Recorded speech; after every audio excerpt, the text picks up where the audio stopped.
My name is Jamal Galves. I work for TTGA Alliance on Coastal Zone Management and Authority. Basically, what's happening here today is Manatee Month. This year's theme is Let's Celebrate and Protect Our Manatees Belize. Being that it's a celebration month as well, 21st of September, all the carnival activities are in this month. But fortunately, it's celebrated in other parts of the world too. For instance, Mexico is celebrating Manatee Month as well.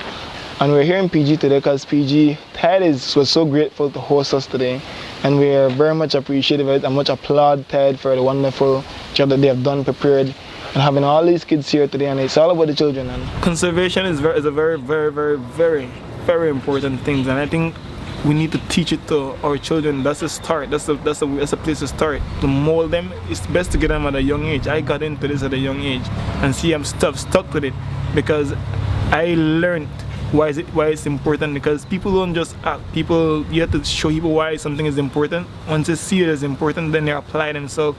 They want to do something about it, and that's what happened to me. And my main focus is that children, because conservation is key. About manatees, hear about manatees. They are mammals. They are mammals. It's very important. Anything else? Any more important thing about manatees? We're here with the display talking about manatees, what are their importance to the ecosystem, why we must save them, and how can these children save them? How can they be an impact to manatees? How can they help save a manatee? What can they do? Simple things like not throwing garbage in the sea. Something as simple as a plastic bag can harm a manatee. But it's to celebrate manatee existence, and being that we're the country with the highest population of this species, we should all over Belize should celebrate Manatee Month now. In fact, my first encounter with manatees was the thing that has stuck with me for all my life now. I met these two injured manatee, one Hercules and the other one named Woody.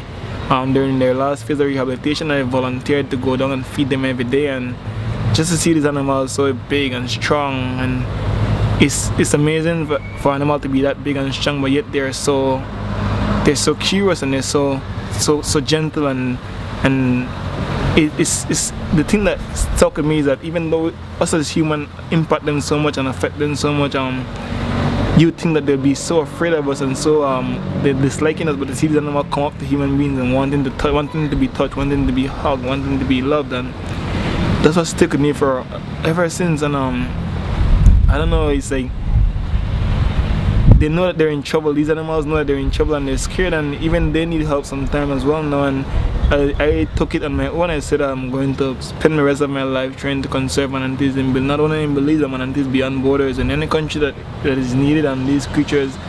And once I learned the importance that they are to our ecosystem and what they do and the problem that they're in, I took it upon myself as a Belizean and said, you know what, I want to make a change, and I want to inspire somebody to make a change. So when I leave here and I leave this earth and go on to another life, there's somebody that's going to take my place, just like I followed in the footsteps of the people that molded me.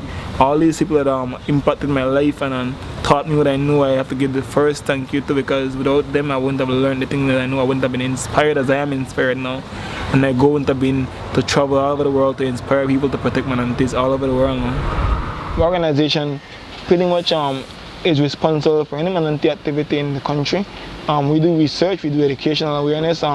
Mainly we do tagging and tracking of manatees. So we catch manatees, tag them, track them to see where they go, the areas that they use, in order to better understand these areas that they use and better understand their behavior and lifestyle, in order to try to make the environment where they are much better. For instance, if we can impact every single individual in Belize, if we can reach every single individual in Belize, change can happen. There's always room for change. There's always room for improvement. And even if manatees come off the endangered list, they're never actually always safe. There's always some threat to them, and the work never done.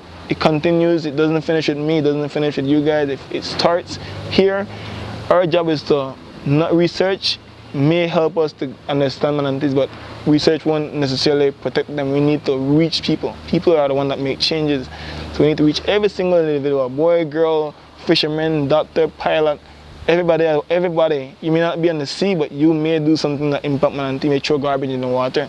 So we need to reach as much people as we can reach and tell them why is it that it's important for them to protect Manatee. Why should we protect Manatee? Like I said, Belize boasts the highest population, and this is something that all Belizeans should be proud of.